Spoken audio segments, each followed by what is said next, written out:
welcoming your host, Marisa, the host of Be with Marisa Lee.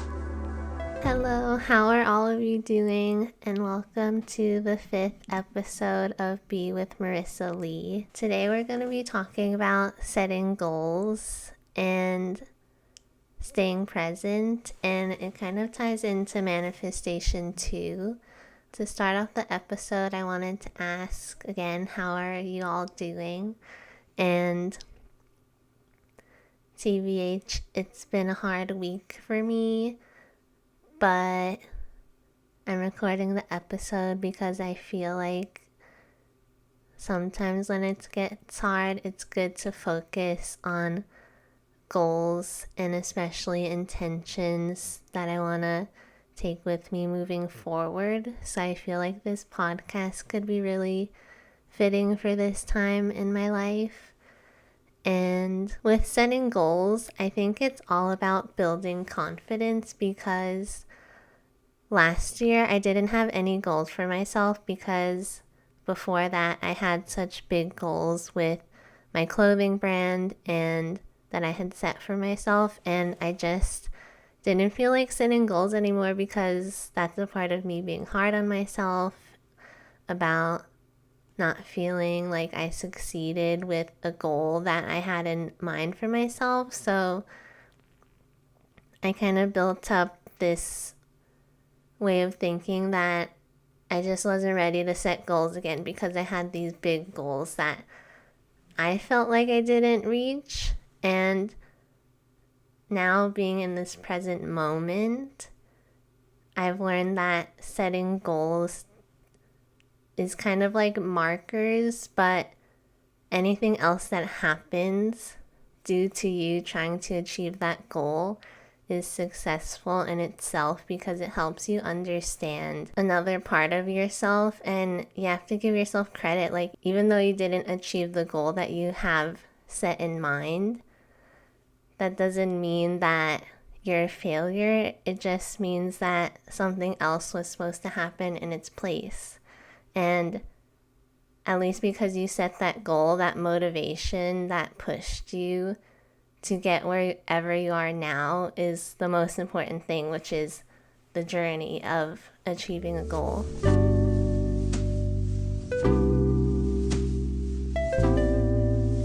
I broke down setting goals to several categories, which is realizing what your values are and realizing the intentions that you want to set, and exploring different things that you like to do, and exploring your interests particularly. This relates more to finding your career path, because that was one of my really big goals last year. So I let myself explore interests of mine, and this led to me finding my new career path. Like, even though they're hobbies of yours and you may not think that you want to get a job, I think still exploring that fun part of yourself just helps you learn what you like, and then in a broader sense, how you could bring that into your career in some way. I want to also talk about discipline. A big part of setting goals that kind of pushed me away as I was reading all these self-help books and being present, I was like, how can I set goals which are future-based and still be present? And I asked this question to another podcast, which I really like. It's called Manifest It, Sis. And she, the host, answered my question, which is so cool. And I could link that in the description as well.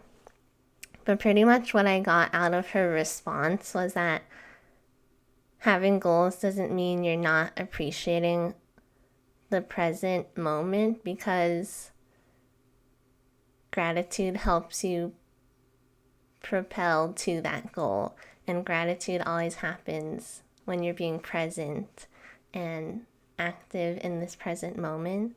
So that's how I look at goals, is like, you're setting something for the future based on how you've explored your values and intentions and your interests. So your goal is based on those things. And then being present in this moment, active in this present moment, just like easily glides you throughout life to reach your goal. So that's how I could explain it in a nutshell.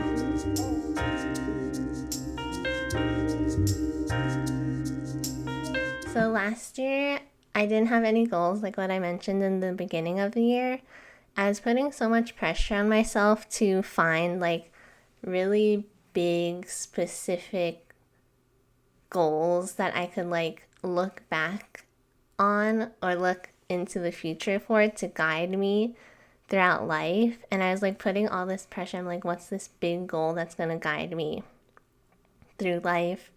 So pretty much to release the pressure of needing to set a really big goal, I told myself I wanted to set smaller goals, like just in my everyday. And as I started to do this helped me understand what I was valuing in my everyday life. And then it contributed to me finding my bigger goal, which related to my career. So I had this small notebook where it was pretty much a to-do list, but I considered them like mini goals for the day and also like intentions for the day. Every day I just write 5 things that I wanted to get done, and I realized that just choosing 5 things for each day is really helpful, and it's not overwhelming because it's really nice to just get like 3 things crossed off of the list, and even 2 is okay, or 1. Instead of having like this huge list for the day, it's just like it's nice to see it physically when you're holding the notebook, like crossing things off. So I started doing that. I filled a whole notebook, and that was about half a year of me doing that. And I just started my second mini goals mini notebook. So that's something you could get for yourself, is like a really cute mini notebook that you just write your 5 mini goals for the day if you're not ready to set those big goals for yourself. And this is for discovering bigger goals that you want in your life. So that is one practice that I would recommend.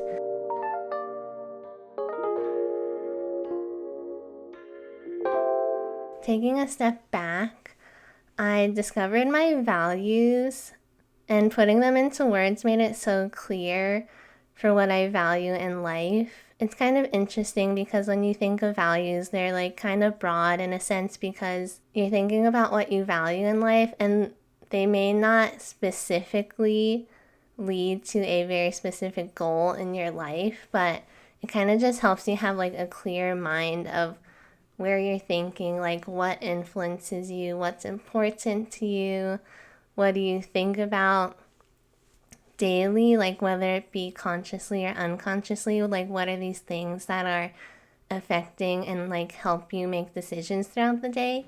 So my friend let me borrow this book. It's called The 7 Habits of Highly Effective Teens. I'm not a teenager, but this was the teen edition of the original book, and I still found it really helpful, and I read through the whole thing, and there was this one section of the book where you develop communicating your values in like a little poster or like little piece of paper that you can always look back at. And I want to read some of the questions, or one of the questions that helped me realize one of my goals. So one of the questions in the book that helps you develop like understanding your mind and how you pretty much base your life. And that's why I like how this book helps you figure out your values, which are like so big and cover so many things of how you live. But these questions are just like very general in a sense that I didn't even think I'd discover these like core values that I definitely see in my everyday life. One of the questions is, everyone has 1 or more talents. Which of the ones above are you good at? Or write down ones that are not listed. And then it gives like all these examples. And I like that it's pretty much you're writing like all your positives about yourself, which I think are super important to do. So like some of the options are like good with numbers, good with words, creative thinking, athletics, making things happen, sensing needs, mechanical, artistic. So it's all these descriptive words that you could use to describe yourself. I narrowed down my values, which I'm going to share, 4 big words that I then added these additional quotes to them, which I'll put on the screen. So my 4 big words are love, see, accept, and question. And then I went deeper into detail. So for love, it's love that I can feel all of my emotions equally. Love all the relationships I have, even with myself. Love that the universe has a plan for me. See things don't have to be taken personally. See that I am a beautiful, complex human, and see change is always. Accept parts of myself that I have difficulty with. Accept we're all the same, equal. Accept everyone has their own path. Question my patterns of thought. Question how to grow deeper relationships with current ones. And question what can I do now to grow or get to a certain goal. So this just like once I made this list, it just like helped me refocus on life pretty much. And I don't know how, but it just like I probably completed this last summer, and then that's actually when I even began to think about becoming a UX designer, because now that's what I'm doing. Like I've achieved my goal of finding my career goal. So it's like a goal within a goal, which is to become a UX designer. And doing these values tied into me finding a career that I feel really passionate about. So I think it's just really important to do the self-discovery in some way. It doesn't even have to be related to what you want to do as a job, just like self-discovery, understanding how you think and what you value in life.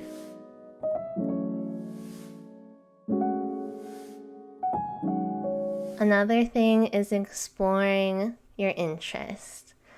So what I really explored deeply was journaling and journal topics, and just like what journal topics am I writing about, and choosing journal topics that really help you work backwards, because it's all about uncovering like your inner child. And I just feel goals are always related to understanding yourself, because when you understand yourself, you can set those goals that will really mean something to you and are genuine and authentic to who you are. Like imagine if you don't know yourself. If you don't know yourself, how can you know what goals to set for yourself?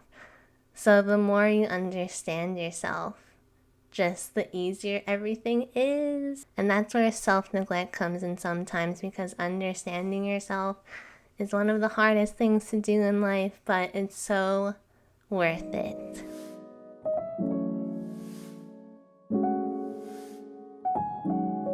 Wanted to include this short message / break in the episode to tell you about the sponsor, which is me, because I'm funding the podcast, and you can support the podcast by shopping on the Depop, my Depop, where I have my clothing designs and my artwork and ceramics that you could purchase.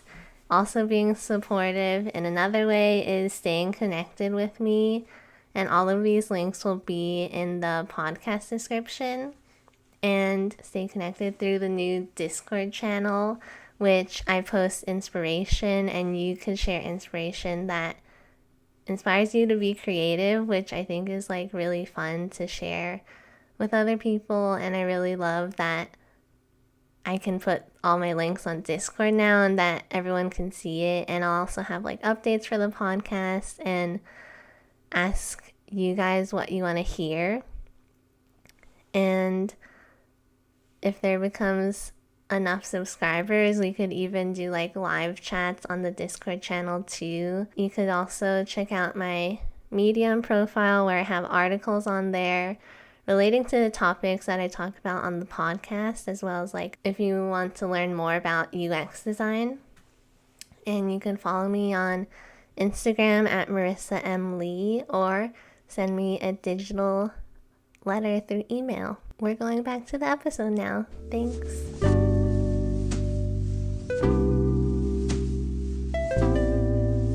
A quote that I like to tell myself is that your goals equal your dreams, which equal starting points. Because I saw this one quote that talked about how dreams are starting points, or pretty much like dreams kind of tell you what you really want in life. And it's like up to you to believe in yourself that it will happen. And that's just a really big statement in itself. But now I just allow myself to be dreamy and like see where my mind takes me. And then I'll be like, oh, why am I thinking about that? Like, why? Like, one of the things I want to manifest for myself is like owning land and building my own Japanese house on it. And then I'm like, why do I want that for myself? And then I kind of start there from this like dreamy space in my head and then work backwards from there, which is another way of finding your goals. Like, if that's what I really want in life, which I do, I'm going to try to figure out what I could do now to get there. And that's why I think dreaming is important.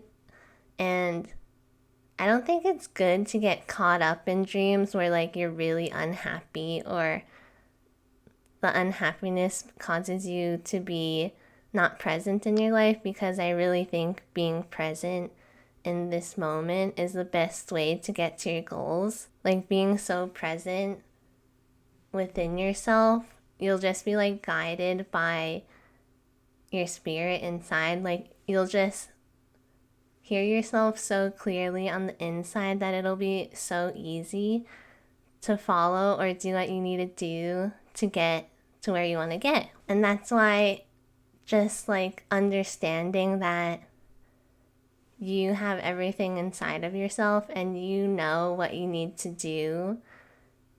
And it's like sometimes hard to listen to like that gut feeling or that inner voice to get what you need to do, but the answers are just all inside of you. And it's just the more present you are, the more patient you are with yourself, and the more you get to know yourself, just how easy and enjoyable life is. And this is what I'm learning, and this is what I'm processing, and this is what therapy is helping me doing. This is what hard life situations is helping me doing. And I just want to encourage you to learn about yourself in like some small way. It doesn't have to be through some deep, harsh therapy session. It could be like you finally allowing yourself to enjoy something that you really love to do. Like, that's one way of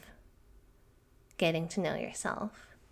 And something else I started doing, which was taking myself on self dates. I really feel like it helped me learn about myself and like what makes me uncomfortable, like what makes me feel lonely. Like, all these things contributed to just me learning about myself, which helps me set goals at the end, because just like learning about yourself in all these like little ways contributes to like you realizing your values and your interests. Like, if you feel lonely and you're like really feeling it, I think about, oh, how do I want to spend time with the next friend that I meet up with? And like, oh, what are we both interested in that we'll both enjoy and like really have a wonderful time together?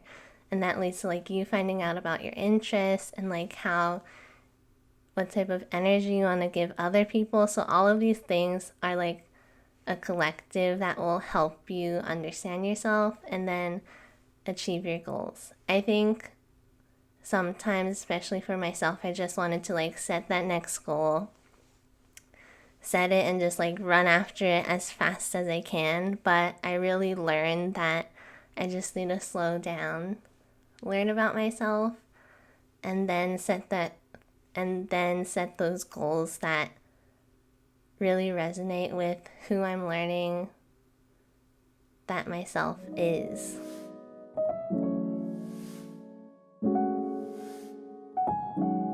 And this is more for once you figure out those goals after learning more about yourself, but is setting timelines and being disciplined, which is hard, yes. But something I was journaling about is, where do you see yourself in 1 year?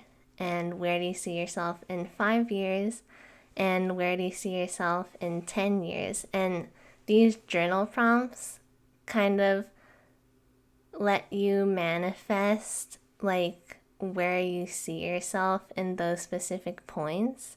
And this relates to me talking about like kind of dreaming where you want to be in 1 year. And then you can also use it as a scripting session, which is writing down presently, like in 1 year, what are you saying in that present moment? And then you're accessing it from this present moment, which is a form of manifestation, which is what I learned from podcasts and reading the self-help books.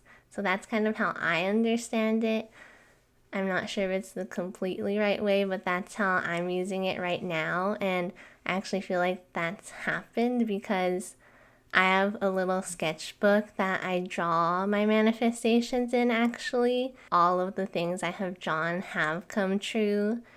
So drawing is like a way of thinking about it in the present moment and visualizing it. So those two things helped me manifest them to come true.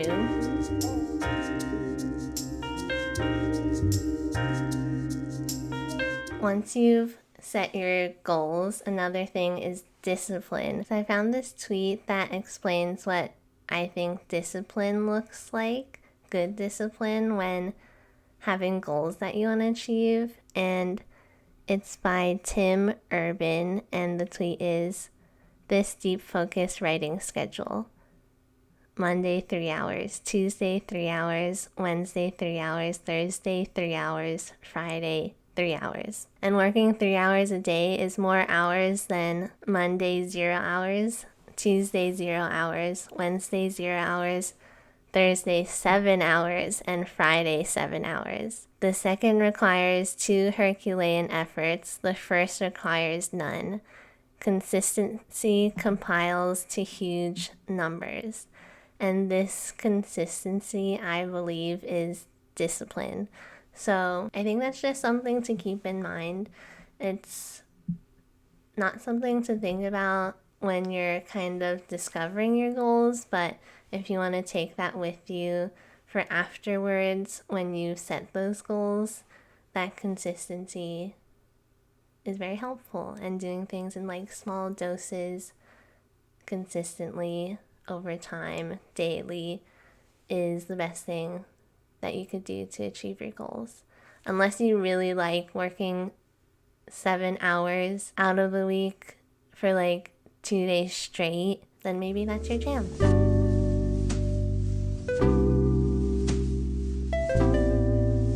To end this episode, I just wanted to say thank you for listening, and thank you to Caitlin for editing the podcast audio and video, and thank you to Sema for doing the subtitles. Next week, or in 2 weeks, because I release episodes every other week, I'm gonna be having special episodes for the next 4, and they're going to be travel pods, which are travel podcasts. And I got inspired because people have travel vlogs, so I wanted to do travel pods because I went on a solo road trip and I recorded episodes every day, kind of giving a little summary of what I was doing, what I was thinking, how I was just like being at the moment, and kind of my thought process about like being on a solo road trip. So those will be the next 4 episodes, and after that it'll be back to regular programming. So thank you for listening and learning how to discover your goals, and I hope you find this helpful. We'll talk in 2 weeks.